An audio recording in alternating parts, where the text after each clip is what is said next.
హరే శ్రీనివాస హరే శ్రీనివాస హరే శ్రీనివాస. 8వ కీర్తన. ಸುಂದರಮೂರುತಿ ಮುಕ್ಷ ಪ್ರಾಣ ಬಂದ ಮನೆಗೆ, ಪ್ರಾಣ ಬಂದ ಮನೆಗೆ, ಶ್ರೀರಾಮನಾಮಧ್ವನಿಗೆ. ಸುಂದರಮೂರುತಿ ಮುಕ್ಷ ಪ್ರಾಣ ಬಂದ ಮನೆಗೆ, ಪ್ರಾಣ ಬಂದ ಮನೆಗೆ, ಶ್ರೀರಾಮನಾಮಧ್ವನಿಗೆ. ಕನಕಾಲಂದುಗೆ ಗೆಜ್ಜೆ ಝುಣು ಝುಣರೇನುತ, ಕನಕಾಲಂದುಗೆ ಗೆಜ್ಜೆ ಝುಣು ಝುಣರೇನುತ, ಝುಣುಕು ಝುಣುಕುರೆಂದು, ಝುಣುಕು ಝುಣುಕುರೆಂದು, ಝುಣುಕು ಝುಣುಕುರೆಂದು, ಝುಣುಕು ಝುಣುಕುರೆಂದು, ಕುಣಿದಾಡುತ್ತ ಬಂದ ಮನೆಗೆ, ಶ್ರೀರಾಮನಾಮಧ್ವನಿಗೆ. ಕುಣಿದಾಡುತ್ತ ಬಂದ ಮನೆಗೆ, ಶ್ರೀರಾಮನಾಮಧ್ವನಿಗೆ. ಸುಂದರ ಮೂರುತಿ ಮೋಕ್ಷ ಪ್ರಾಣ ಬಂದ ಮನೆಗೆ, ಪ್ರಾಣ ಬಂದ ಮನೆಗೆ, ಶ್ರೀರಾಮನಾಮಧ್ವನಿಗೆ. ತುಂಬೂರು ನಾರದರು ವೀಣೆ ಬಾರಿಸುವುದ, ತುಂಬೂರು ನಾರದರು ವೀಣೆ ಬಾರಿಸುವುದ, ವೀಣೆ ಬಾರಿಸುವುದ, ವೀಣೆ ಬಾರಿಸುವುದ, ವೀಣೆ ಬಾರಿಸುವುದ, ವೀಣೆ ಬಾರಿಸುವುದ, ಕುಣಿದಾಡುತ್ತಲಿ ಬಂದ ಮನೆಗೆ, ಶ್ರೀರಾಮನಾಮಧ್ವನಿಗೆ. ಕುಣಿದಾಡುತ್ತಲಿ ಬಂದ ಮನೆಗೆ, ಶ್ರೀರಾಮನಾಮಧ್ವನಿಗೆ. ಸುಂದರ ಮೂರುತಿ ಮೋಕ್ಷ ಪ್ರಾಣ ಬಂದ ಮನೆಗೆ, ಪ್ರಾಣ ಬಂದ ಮನೆಗೆ, ಶ್ರೀರಾಮನಾಮಧ್ವನಿಗೆ. ಪುರಂದರ ವಿಠಲನ ನೆನೆದು ಪಾಡುತ್ತಲಿ, ಪುರಂದರ ವಿಠಲನ ನೆನೆದು ಪಾಡುತ್ತಲಿ, ನೆನೆದು ಪಾಡುತ್ತಲಿ, ನೆನೆದು ಪಾಡುತ್ತಲಿ, ನೆನೆದು ಪಾಡುತ್ತಲಿ, ನೆನೆದು ಪಾಡುತ್ತಲಿ, ಆಲಿಂಗನ ಮಾಡುತ್ತಲಿ ಬಂದ ಮನೆಗೆ, ಶ್ರೀರಾಮನಾಮಧ್ವನಿಗೆ.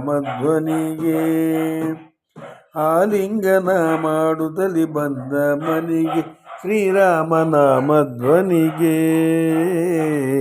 ಸುಂದರ ಮೂರುತಿ ಮೋಕ್ಷ ಪ್ರಾಣ ಬಂದ ಮನೆಗೆ, ಪ್ರಾಣ ಬಂದ ಮನೆಗೆ, ಶ್ರೀರಾಮನಾಮಧ್ವನಿಗೆ. ಹರೇ ಶ್ರೀನಿವಾಸ. జయ ఆంజనేయ వరద గోవింద గోవింద. ఈ కీర్తనకి తాత్పర్యం సుందరమూర్తి అయినటువంటి వాయుదేవుడు. ఎందుకంటే హనుమంతుడు చాలా సుందరుడు. మనకి ఇక్కడ అనుమానం కలుగుతుంది, మరి వాయుదేవుడు అదే హనుమంతుడు వానర రూపంలో ఉంటాడు కదా, కోతి ఎక్కడైనా అందంగా ఉంటుందా అని మనం అనుమానపడాల్సిన అవసరం లేదు. ఎందువల్ల అంటే భగవంతుడికి 32 గుణాలు ఉన్నాయి. తర్వాత 32 గుణాలు ఉన్నవాడు వాయుదేవుడు. భగవంతుడు సుందరుడు. అలాగే వాయుదేవుడు కూడా 32 గుణాలతో శోభిల్లేటువంటి రూపం వాయుదేవుడిది. అందుకనే వాల్మీకి రామచంద్రమూర్తి బాల్యం జరిగింది బాలకాండని, అయోధ్యానగరంలో తిరిగాడినప్పుడు అయోధ్యకాండని, అరణ్యంలో ప్రవేశించినప్పుడు అరణ్యకాండని, అలాగే కిష్కింద నగరంలో సుగ్రీవుడితో వాడితో సఖ్యం చేసినప్పుడు అది కిష్కిందకాండని, రావణాసుడితో యుద్ధం చేసినప్పుడు యుద్ధకాండని, ఈ విధంగా పేర్లు పెట్టి, అంటే రామచంద్రమూర్తి యొక్క ఆయన ఆయన చేసినటువంటి పనులను బట్టి కాండలకు పేరు పెట్టాడు. కానీ సుందరకాండకు వచ్చేటప్పటికల్లా అది న్యాయంగా అక్కడ హనుమంతుడు కథానాయకుడు కాబట్టి అది హనుమత్ కాండ అనే పెట్టాలి. లేకపోతే సీత గురించి ఎక్కువ ఉంటుంది కాబట్టి సీతాకాండ అనే పెట్టాలి.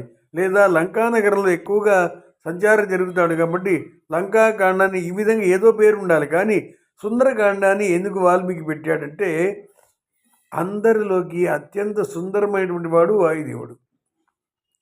వాయుదేవుడి యొక్క బాల్యంలో, అంటే హనుమంతుడి యొక్క బాల్యంలో, హనుమంతుడు జన్మించిన తర్వాత చిన్న బాల హనుమంతుడిగా ఉన్నప్పుడు ఆ కొండపైన ఆటలాడుతూ ఉన్నాడు. ఒక్కడే కూర్చొని ఆడుకుంటూ ఉన్నాడు. ఆ సమయంలో దూరం నుండి అంజనాదేవి అంటే తల్లి తపస్సు చేస్తూ ఉంది. ఒకసారి కళ్ళు తెరిచింది. దూరంగా ఉన్నటువంటి హనుమంతుడిని పిలిచింది. ఏమని పిలిచింది? నాయనా సుందరా, నాయనా సుందరా అని పిలిచింది.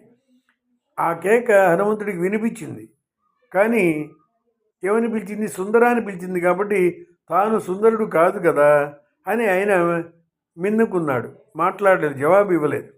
కానీ మళ్ళీ అంజనాదేవి, నాయనా నిన్నేరా సుందరా అని పిలిచేటప్పటికల్లా, అమ్మ నన్ను పిలుస్తున్నావా అని అడిగాడు హనుమంతుడు. అవును నాయనా, నీకంటే సుందరులు ఎవరున్నారు లోకంలో? ఎందుచేత అంటే ఈ సుందరకాండలో లంకానగరం సుందరమైంది, అశోకవనం సుందరమైంది, సీతమ్మ వారు సుందరమైన రూపం, అలాగే రామచంద్రమూర్తి గురించి ఉంటుంది. రామచంద్రమూర్తి అత్యంత సుందరుడు కనుక, అలాగే హనుమంతుడు సుందరుడు, అలాగే సుందరకాండలో అన్నీ సుందరమే. అందుకనే ఈ కాండకు వాల్మీకి సుందరకాండ అని పేరు పెట్టడం జరిగింది.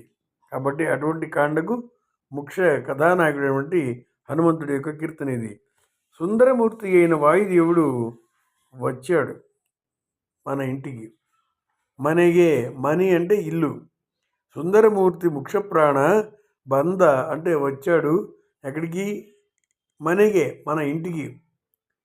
ఎలా వస్తాడు హనుమంతుడు?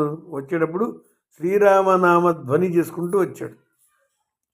ఇది పల్లవి, అనుపల్లవికి అర్థం. ఇక చరణం. కణకాలందుకి గెజ్జె జణ జణరెనుత.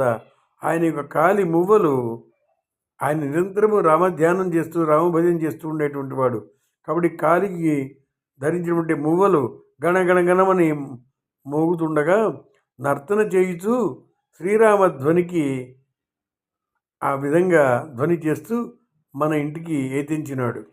అంటే హనుమంతుడు ఎప్పుడొచ్చినా నిరంతరము రామధ్యానం చేసుకుంటూ భజన చేసుకుంటూ ఉంటాడు. చేతిలో 2 చిటికలు ధరించి, మువ్వలు ధరించి, కాలి మువ్వలు ధరించి ఆ విధంగా భజన చేసుకుంటూ మన ఇంటికి వచ్చినాడు. 2వ చరణంలో తుంబురుడు నారదుడు వీణానాదము చేయుచుండగా నర్తన చేయుచు శ్రీరామనామ ధ్వని చేస్తూ మన ఇంటికి వచ్చినాడు.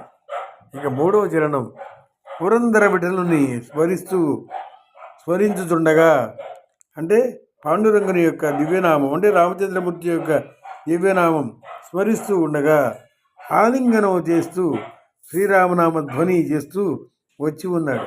కాబట్టి రామచంద్రమూర్తి ఆలింగన సౌఖ్యం అందరికీ లభించలేదు.